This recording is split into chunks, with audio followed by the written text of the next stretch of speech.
awalnya saya melihat sosok Habib Rizik ini bisa lah untuk merepresentasikan sebagai wakil umat Islam di Indonesia, gitu loh. Yeah. Bagaimana harus nahi mungkar. Nah, saya lihat dia tidak sebatas itu, tidak melihat dari dia anak siapa, keturunan siapa, dari mana datangnya, tidak hanya melihat, nah ini bolehlah kita ikuti awalnya ya. Tapi begitu timbulnya polemik Rasam ini, lah kok jadi berubah gitu loh. Kamu seperti ini gitu. Jadi ya saya mulai kurang respect. Ya udah jadi nggak nyambung gitu loh. TV Al-Waha Hot Inspiration. Assalamualaikum warahmatullahi wabarakatuh. Sahabat TV Al-Waha dimanapun Anda berada, dari kawasan Sejuk, Beniwah Kerajaan, Kecamatan Bojong, Kabupaten Tegal, Jawa Tengah. Inilah channel TV Al-Waha Hot Inspiration. Kembali bersama saya Bahril Ulum dalam segmen acara Sorotan Bahril, menyorot dengan hati, membahas dengan teliti.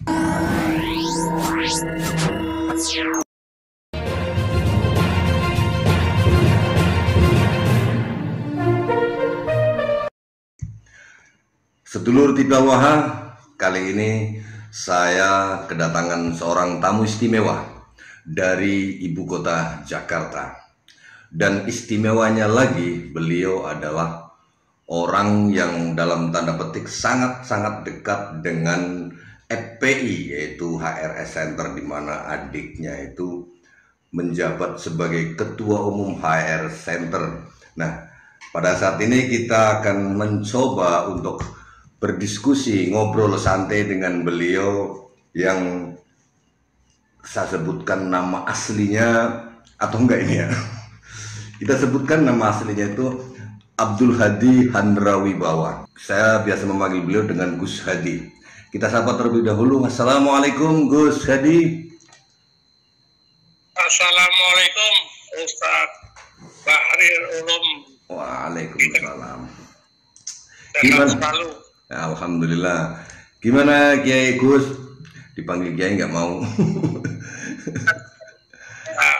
Agak keberatan lah. Iya. Gimana Jakarta masih kondisinya aman, Gus? Ya relatif aman lah. Aman. Relatif aman, hanya sering hujan. Sering hujan. Meskipun ada sering kali banyak demo, tetap aman gitu guys ya. Ya saya lihat relatif aman lah. Relatif aman. Iya. Tadi saya dalam mukadimah itu saya sampaikan bahwa Gus Hadi ini adalah seorang yang sangat dekat sekali dengan FPI atau HRS Center, Habib Rizik Syihab Center gitu ya. HRS Center ini kan didirikan ketika Habib Rizik itu ada di Makkah itu ya, dalam pelarian dia. Nah, saya pengen bertanya kepada Gus Hadi ini, kalau boleh disebutkan nama adik yang jadi ketua HR Center itu siapa sih, Gus? Gini, Assalamualaikum warahmatullahi wabarakatuh. Waalaikumsalam warahmatullahi wabarakatuh. Mungkin saya luruskan bahwa saya ini bukan ustadz, bukan kiai. Kemudian saya tidak ada kedekatan dengan FPI, terus kepada pribadi FPI seperti siapa Pak Habib Rizik dan lain sebagainya. Tidak ada kaitan sama sekali dengan saya. Ya secara logis memang ketua umumnya HRS Center itu singkatan dari Habib Rizik Syihab Center itu adik saya. Itu dokter lah, dia dokter hukum. Hanya sebatas itu. Jadi secara pribadi tidak ada keterkaitan saya dengan FPI atau terlibat langsung dengan ormas atau LSM FPI ataupun HRS Center. Oh iya. Siap. Nah, adik jenengan kan ini merupakan orang yang cukup luar biasa kan, karena beliau sebagaimana Gus Hadi sampaikan pernah juga menjadi tim pengacaranya Pilpres di 02 kemarin gitu ya. Betul. Kayak gitu. Beliau adik nomor berapa Gus kalau boleh tahu Gus? Kami ini ada 9 bersaudara. Oh 9. Luar biasa Di gitu. atas Semuanya di masih? atas saya itu ada 2 orang. Kemudian ada lagi 1 adik saya, 1 lagi adik saya, barulah itu yang Pak Abdul Khair, Dr. Abdul Khair Ramadan, adik saya yang ya. Ya, adik ketiga berarti ya. Kalau Gus sendiri nomor berapa berarti? Saya nomor 3 Nomor 3. Adik di ketiga. 9 bersaudara. Itu semuanya jadi orang hebat semuanya ya Gus ya. Yang penting dia sehat sama diri begitu. Alhamdulillah. Nah, Gus, kalau saya masuk ke dalam pertanyaan ini, bisakah Gus Hadi itu menjelaskan kenapa adik Gus Hadi itu bisa menjabat sebagai ketua HRS Center itu? Dari mana asal usulnya? Bisa mengetahui? Oh, baik. Sepengetahuan saya, HRS Center itu di launching itu pada tanggal 18 Agustus 2018 di Grand Matraman itu, Grand Matraman Jakarta. Pada saat itu Pak Habib Rizik posisi di mana itu, ada di di Mekah Saudi. itu ya, ada dalam pelarian lah kalau kita bilang. Bisa diartikan seperti itu ya, Iya, namun iya. saya tidak dalam pelarian atau buron gitu ya. Iya iya. Kemudian selanjutnya gimana? Ya seperti itu, seperti saya informasikan. Ya ketua umumnya adik saya itu. Kemudian setahu saya ya kepengurusannya sekjennya itu Pak Haikal Hasan Baras. Oh ya. Pak Baras yang sekarang ini dipercaya oleh Pak Prabowo sebagai kepala BPJH. Iya iya. Apa itu Baktana Jaminan Halal. Iya iya. Nah, selama menjabat sebagai HR Center itu, jenengan tahu nggak Gus aktivitas beliau sebagai ketua HRS? Ya setahu saya ini HRS Center lebih terfokus di bidang hukum. Ya. Jadi seperti FPI, walaupun itu muaranya ke Pak Habib Rizik. Iya. Kalau FPI itu kan boleh dikatakan penggerakan massa, kurang seperti itu. Kalau RS Center itu lebih terfokus ke bidang hukum. Ya, nuntut gitu bangsa gitu ya. Termasuk kemarin ketika ada gugatan Pilpres, HRS Center turut serta nggak itu? Tidak. Itu adik saya itu atas nama pribadi. Sebagai bukan atas nama HRS ya berarti? Oh, itu di luar HRS Center. Dia pribadi sebagai salah satu anggota tim hukum. Iya. Yang di MK itu. Nah, kalau Gus Hadi sendiri bagaimana pandangannya terhadap FPI dan HRS Center itu? Ada perbedaan HRS Center atau FPI gimana? Kalau sepertinya ya itu ya satu suara karena Satu kan dari suara. namanya HRS Habib Rizik Syihab Center. Iya. Gitu loh. Iya. Satu suara artinya ya, satu arah gitu guys ya. Ya seperti itu. Iya. Saya lihat seperti itu. Nah, kemudian kenapa Gus Hadi nggak ikut gabung, kan adik kandung itu? Biasanya kalau dalam satu keluarga kan perbedaan kecil tapi bersatulah, selalu bersatu. Pernah nggak Gus Hadi menjadi bagian dari FPI atau HRS Center itu? Sebelum adanya polemik nasab yang dimunculkan dengan tesisnya Kiai Imad. Saya tidak ada keterkaitan langsung dengan kelompok-kelompok tersebut.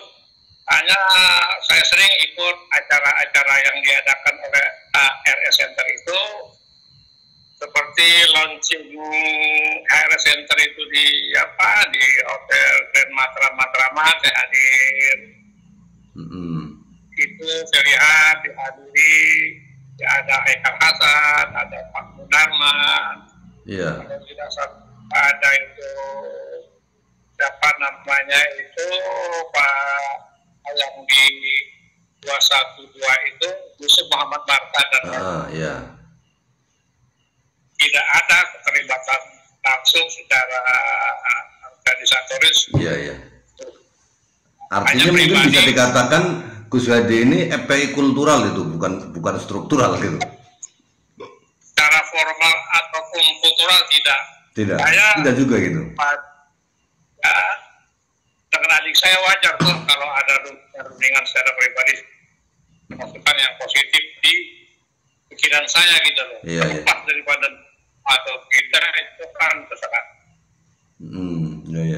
Nah, kemarin ada sebuah demo yang diadakan oleh HR Center itu ya, yang tadinya tanggal 19, terus saya diinformasi sama Gus Hadi dibatalkan, diundur tanggal 21 pas hari Kartini gitu. Nah, Gus Hadi mengatakan bahwa adik jenengan sebagai ketua HR Center itu merasa kecewa karena diperalat oleh gerombolan para Habib itu sendiri. Gimana menurut Gus Hadi pandangannya? Begini. Itu video yang saya kirimkan ke Pak Ustadz, saya dapat dari kawan dan dari di mana itu Pak Habib Amui para segala itu kalau mengatakan atas nama HR Center, atas nama Dewan Syuro FUI, dan itu mendukung atau mendorong dari DPP Astoran Palu itu untuk bla bla bla bla terkaitnya dengan apa namanya Ruskuat itulah. Monyet gitu ya, yang mengatakan monyet kepada siapa itu Pak Idrus bin Salim Al-Jufri. Jadi saat itu beliau mengatakannya Pak Hanif untuk ya demo gitulah tanggal 19, namun nyatanya kan tidak jadi itu tanggal 21. Kemudian yang bisa kita saksikan itu di media seperti itu. Kalau saya dibilang saya kecewa atau dia diperalat, ya itu bisa saja. Tapi kan itu hak yang bersangkutan, nanti saya bagaimana bisa memaknainya begitu. Namun yang saya tahu tanggal 21 itu beliau tidak ada. Beliau tidak hadir juga ya dalam acara itu, dalam demo? Tidak ada. Dan saya lihat itu dengan ketua umumnya FPI itu siapa namanya? Artinya sebagai penyelenggara ketuanya sendiri tidak hadir dalam demo di 214 kemarin gitu ya. Nah, ya begini yang menyerukan untuk demo atau penggerakan massa itu bukan keluar dari mulutnya Pak Dr. Abdul Hair. Itu dan Pak Hanif Al-Atos. Berarti bertindak di luar instruksi dari ketua. Saya tidak tahu itu mungkin secara pribadi atau tanpa sepengetahuan ketum HR Center saya kurang tahu. Yang jelas kan kita bisa saksikan, kita bisa tonton atas nama HR Center dan FPI. Bla bla bla. Siap. Nah, Gus, jenengan selaku orang yang ya katakanlah di Jakarta itu masih kental dengan yang namanya FPI dan Habib. Pernah nggak punya pengalaman didawir oleh Habib itu, Gus? Ya, tidak pernah. Tidak pernah? Mereka tidak pernah datang gitu? Ya, kalau yang saya lihat ya di kediamannya adik saya ya mereka dulu ya aktif. Saling berinteraksi. Namun dengan saya ya karena memang saya tidak ada minat untuk masuk secara langsung. Iya, iya, iya. Pastinya sebagai ketua RS mungkin nominal yang bisa dikeluarkan untuk organisasi itu pasti besar itu, Ki. Tahu nggak itu informasinya? Saya kurang tahu sejauh sedalam itu, saya kurang tahu, karena memang saya tidak mau dikesankan intervensi lah, Iya, iya, iya, atau iya. Punya aktivitas masing-masing gitu ya. Hanya sebagai seorang kakak, ya, kita akan merasa peduli kalau ada sesuatu hal yang kira-kira akan membahayakan dia, ya wajar kok kalau saya dapat masukan. Iya, iya, iya, iya. Ya memang dalam beberapa kegiatan beliau itu dan teman-temannya saya kadang-kadang hadir, ya sebagai penonton saja. Iya, iya, iya, iya. Tahu aktivitas-aktivitas selain demo dan masalah hukum, tahu nggak aktivitas-aktivitas lainnya itu? Bagaimana Ustaz? Maaf. Ya tentang aktivitas HRS Center itu, tahu nggak ada Ya, apa?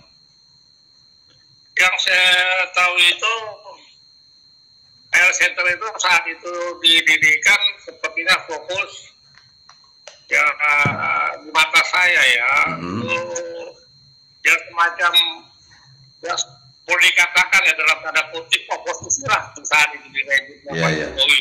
Jadi yang saya tangkap itu pesannya itu ya membela Pak Habib Rizik dengan misi-misi itu loh, dari sisi hukum. Ya, misalnya ada kan di situ ada narasi apa namanya kriminalisasi ulama, macam-macam itulah. Ya versi mereka ya, bukan saya. Iya.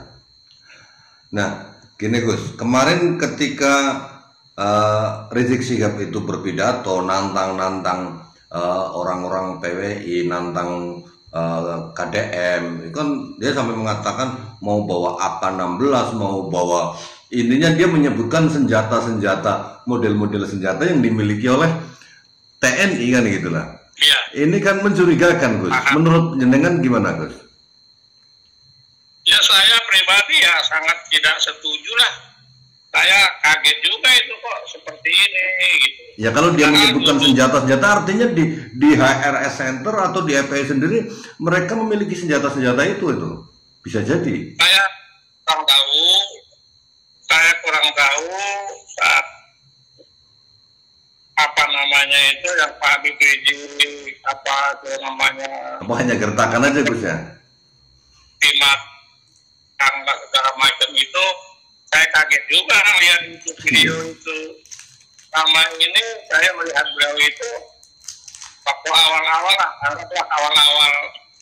arah akan berdirinya RS Center itu terlihat beliau merepresentasikan umat. Anggaplah imam besar seperti itu. Saya melihatnya tidak ada sebatas itu, tidak melihat dia sebagai siapa awal-awalnya loh.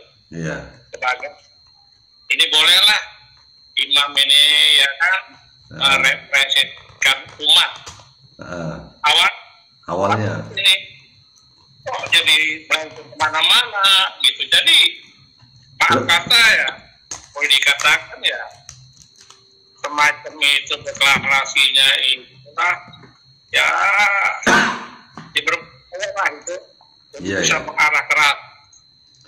Berarti pada awalnya boleh dikata Gus Hadi ini juga apa namanya condong ke pemikiran mereka gitu Gus ya, atau gimana? Iya.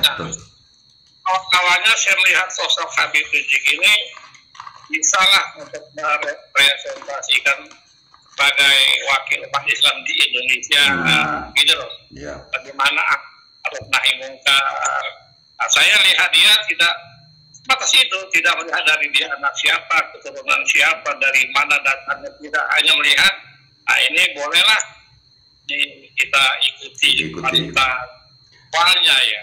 Tapi begitu timbulnya polemik rasam ini, lah kok jadi berubah gitu loh. Ngamuk-ngamuk seperti ini gitu. Jadi ya saya mulai kurang respect. dia udah jadi nggak nyambung gitu loh. Tidak bersikap yang bijak, di mana sudah anggaplah sudah diisbat lah. Iya. Anggaplah sebagai statement-statementnya ya udah melenceng, tidak merepresentasikan beliau sebagai sosok seorang imam gitu. Ya begitu. Ini dari pemikiran saya. Artinya Gus Hadi Gus Hadi mulai ada penyadaran, pencerahan setelah adanya tesis Kiai Haji Imaduddin Usman Al-Bantani gitu. Ya, betul. Iya. Betul. Berarti Kiai Haji Imaduddin Usman Al-Bantani itu mencerahkan Gus Hadi sehingga akhirnya berbelok arah, tidak lagi mau mengakui Rizik Syihab sebagai imam umat Islam gitu ya, Gus. Wah, dulu pun saya bukan berarti mengakui, saya menganggap dia ya bolehlah. Gitu. Boleh gitu ya. Tapi seperti yang saya katakan tadi, begitu munculnya polemik nasab, jadi berubah. Iya. Tidak lagi merepresentasikan sebagai seorang imam. Tidak bisa dia berperilaku, bersikap, mengeluarkan statement yang statement sebagai seorang imam gitu. Iya. Karena masalah ya imam itu, saya sebenarnya kalau saya telusuri, sebenarnya sudah banyak yang masyarakat itu ya sudah risau lah dengan kata para habaib. Nah, begitu munculnya debat ya direspon masyarakat banyak akhirnya gitu. Iya. Nah, setelah Gus Hadi ini mendapatkan pencerahan dari tesisnya Kiai Haji Imaduddin Usman Al-Bantani itu, apa yang Gus Hadi lakukan itu begitu mengetahui tesis Kiai Haji Imaduddin menyatakan bahwa ternyata Habib itu bukan keturunan Rasul? Iya, saya itu banyak menyimak ya, terutama dari media massa, atau dari medsos terutama ya. Sebenarnya itu bukan Kiai Imad saja. Ya banyak itu. Kiai Imad hanya buka keran gitu ya. Yang buka pintu ya. Iya, hanya buka pintu ya, benar. Jadi setelah terbuka pintu tersebut, akhirnya begitu banyak hal yang harus terbuka gitu. Nah, ada hal nggak yang dilakukan untuk memberitahukan kepada orang lain gitu, Gus? Misalkan mencerahkan orang lain gitu. Jadi sebelum saya ya secara pribadi ada teman ya, saya harus tahu dulu loh sebenarnya apa permasalahannya, gitu loh. Jadi banyak sebenarnya kalau kita ingin memberi pencerahan, terlepas daripada pihak-pihak di luar itu setuju tidak setuju, harus tahu dulu yang menjadi permasalahan apa gitu loh. Nah, jadi di sini saya bukan ahli nasab ya. Iya. Hanya itu masalah nasab daripada kelompok atau bani klan Ba'alwi yang biasa dipanggil Habib atau baik itu, intinya bukan termasuk zuriat Nabi itu loh. Dari versi dan Kiai Imad dan kawan-kawan. Jadi harus tahu dulu, jangan sampai itu ada kesalahan makna arti menjadi enggak jelas ya, mana itu Alawin secara umum keturunan daripada Fatimah Zahra sampai ke bawah antara Ba'alwi dengan Ba'alawi kan begitu. Apa sih itu habaib? Jadi bagi teman-teman yang lain ya sepengetahuan saya beri informasi. Saya tahu intinya kalau saya tidak keliru silakan beralat ya. Yang namanya Ba'alwi ini pada Alwi bin Ubaidillah. Nah, itu pun yang saya kelompok mereka itu di mana pihak Kiai Imad dan kawan-kawan itu katakan itu tidak benar karena Sayyid Ahmad bin Isa itu hanya punya anak 3 itu kan, Ali, dengan Muhammad Ali Husin, gitu ya. Iya. Keempat, salah satu itu Ubaidillah. Ternyata menurut penelitian Ubaidillah itu atau Abdullah tidak termasuk. Bikin kaget Gus Hadi mungkin. Kaget gitu ya.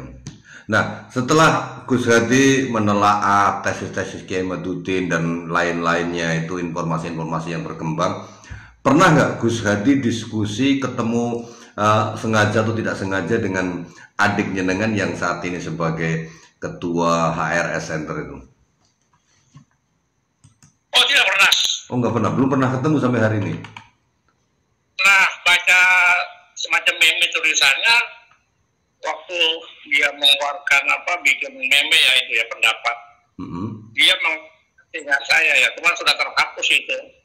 Kalau tidak percaya kepada Mbak Ali atau Mbak Alawi, berarti tidak percaya kepada Imam Mahdi. Oh. Nah, itu loh. Jadi biru. Berarti Imam Mahdi itu akan datang dari Balawi gitu, pendapat mereka. Iya. Jadi adik saya ini kan seulangi lagi, bukan bidangnya ini, bidang dia hukum tata negara. Tapi gitu loh. bikin komentar juga ini. Jadi kan yang dibahas apa, permasalahannya apa yang dibahas oleh dia tidak masuk.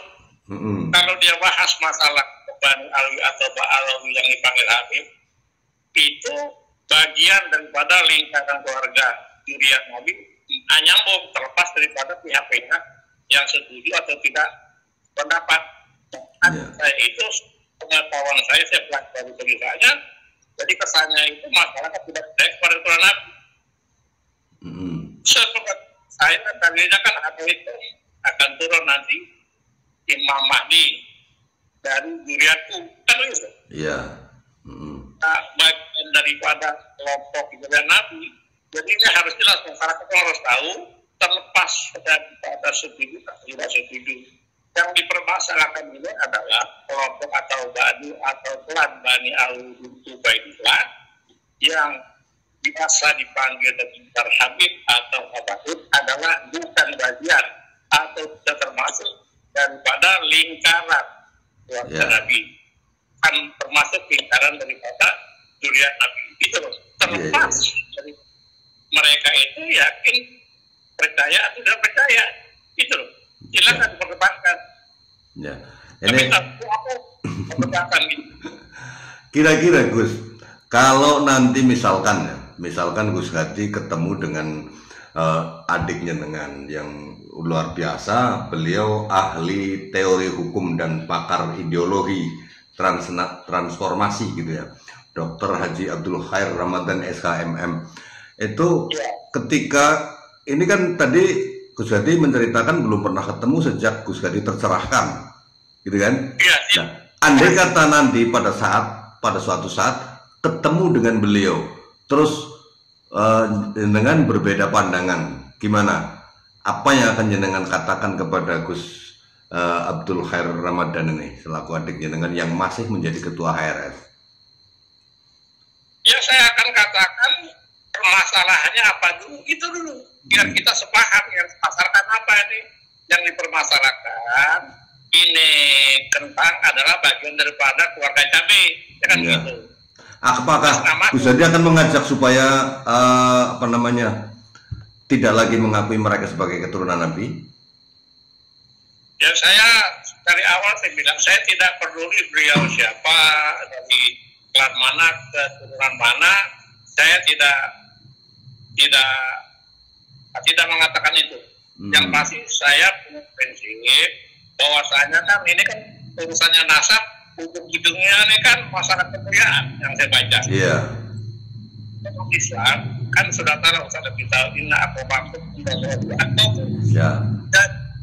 takwanya, dan sesuai saya mengucapkan pernyataan ketua MUI itu Kiai Khalil Rafi kan ada di videonya mengatakan bahwasanya tidak peduli dia nasabnya dari mana, yang penting itu takwanya. Dia perjelas di situ bahwasanya takwa itu dilihat daripada ilmu, dari keimanan, dan pengejawantahan daripada diamalkan begitu.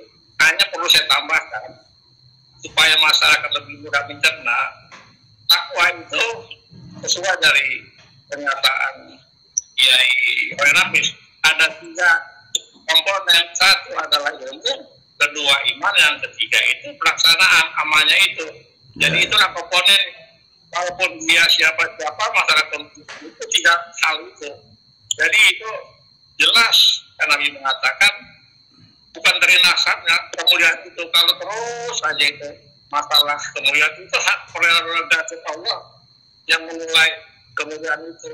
Kemudian masyarakat pun bertanya apa kemuliaan itu, mungkin berbeda pendapat, ya kan? Apakah tidak pasti? Saya yakin yang pasti itu Nabi mengatakan cintai keturunanku. Ya kan? Nah, sekarang tanya apa karena cinta? Masih banyak yang belum paham kan? Ya.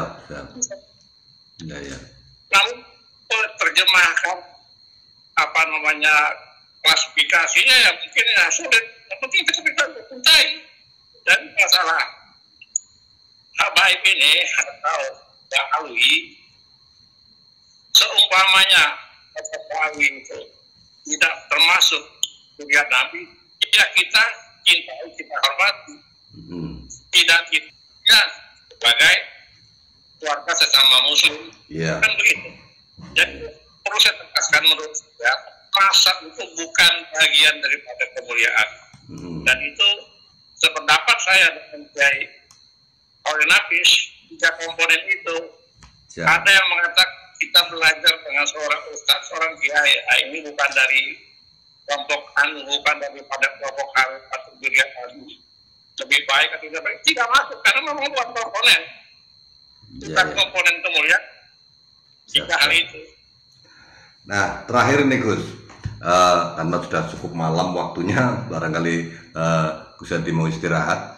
Bisa nggak Gus Hadi memberikan pesan untuk adiknya dengan yang saat ini masih menjabat sebagai ketua HRS Center untuk agar beliau bisa sadar dan kembali ke dalam perjuangan ulama-ulama Nusantara?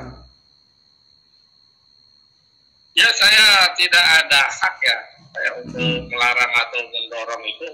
Saya tidak ada, mungkin saya secara umum lah, saya tidak sepakat itu pantangan perang seperti Pak Ustadz itu, buat Pak Asah Bolong, kemudian namanya itu deklarasinya atau orasinya Pak Arsubit itu dengan pelurit, dengan atribut kedaerahan, itu seperti itu. Apa kaitannya?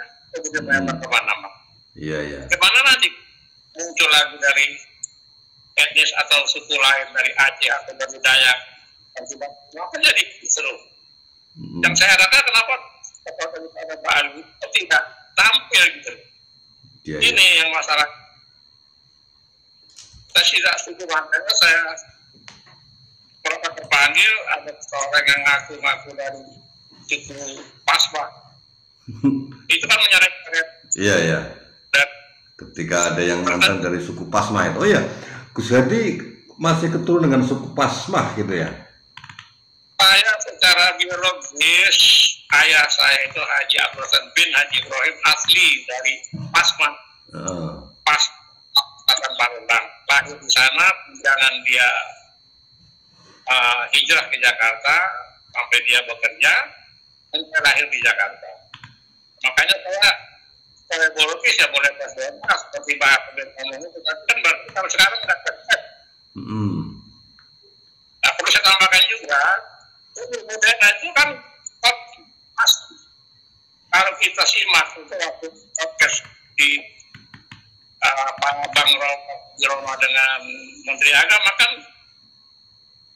apa sedikit itu sampaikan bahwa agama saya percaya DNA Nabi menurunkan suatu korekturnya, artinya beliau mengakui. Iya. Secara eksplisit mengatakan. Iya. Ini turunan baru. Ada lagi di undang acara kemerdekaan dia beliau menyinggung Dia mengatakan bahwa saya ini view Desergo itu sudah tes DNA 49% kepada dia. Ya. Itu terkait itu DNA. Iya, iya. Itu ada sambutan Pak Prabowo di India itu. Itu loh. Iya, iya, iya, iya. Gus, di daerah jenengan sudah ada kepengurusan perjuangan Wali Songo Indonesia Laskar Sabila itu belum, Gus? Belum ada. Belum ada. Yang saya tahu 2 minggu yang lalu baik di Rorotan ada PNS di Rorotan dan di sana. Kira-kira nanti kalau misalkan di daerah jenengan dibentuk, ada orang datang untuk membentuk kepengurusan PWLS, Gus Hadi bisa bersedia nggak untuk siap menjadi bagian dari PWLS? Saya pikir kan dulu karena kita ini kan itu masyarakat kan ada nanti ada jadi konflik sosial karena untuk diketahui di daerah kami ini itu ya sekali para ABG ya masih sangat kental gitu ya, daerahnya masih daerah Muhyiddin gitu ya. Ya iya, gitu. Dan saya survei saya pribadi mereka sebenarnya tidak tahu apa sih permasalahannya. Berarti Muhyiddin itu nggak tahu masalahnya apa gitu ya? Seperti yang tadi saya bilang, terlepas daripada pihak ketiga percaya atau tidak percaya, kita harus harus tahu dulu permasalahannya. Yang dipermasalahkan ini adalah kelompok atau Ba'awi, ya yang biasa dipanggil Nabi, kelompok ini bukan bagi lingkaran keluarga Ahlul Bait atau tidak Nabi. Iya, sebenarnya persoalannya hanya itu. Cuma mereka kemudian kan berusaha membantah karena doktrin-doktrin yang disampaikan oleh Habib itu sedemikian merasuk ke dalam hati mereka sehingga akhirnya jadilah emosi, nantang-nantang dan lain sebagainya gitu, Gus. Ya memang kalau soal doktrin terpisah dari urusan nasab, tapi ya mungkin lantaran mereka itu merasa bagian daripada julian dia seperti itu dan dia salah memaknai tadi itu. Iya. Kita setuju gitu loh. Jadi harus kalau ini loh, kecil dibahas. Siap. Gitu. Yeah. Ini banyak yang mungkin 70% tidak tahu. Sudah berjalan lebih kurang 2 tahun ya. Iya. Bentuknya yang para ahli sekarang bilang. Ya, Kiai Alim lebih mulia Habib yang ya itulah intinya doktrin-doktrin sesat gitu ya. Oke, terima kasih Gus waktunya. Gus Hadi barangkali mau istirahat, monggo silakan istirahat. Terima kasih atas waktunya Gus. Mudah-mudahan di lain waktu kita bisa ngobrol lagi tentang banyak hal. Terima kasih atas waktunya Gus. Assalamualaikum warahmatullahi. Sedulur TV Al-Waha, itu tadi adalah kakak kandung dari ketua HRS Center bernama Gus Hadi Handra Wibawa, di mana ketuanya itu beliau sampaikan dia merasa diperalat. Ya jelaslah Habib itu suka memperalat orang-orang, kan begitu. Nah, mudah-mudahan bermanfaat apa yang kita sampaikan pada saat ini. Saya Bahril Ulum. Assalamualaikum warahmatullahi wabarakatuh.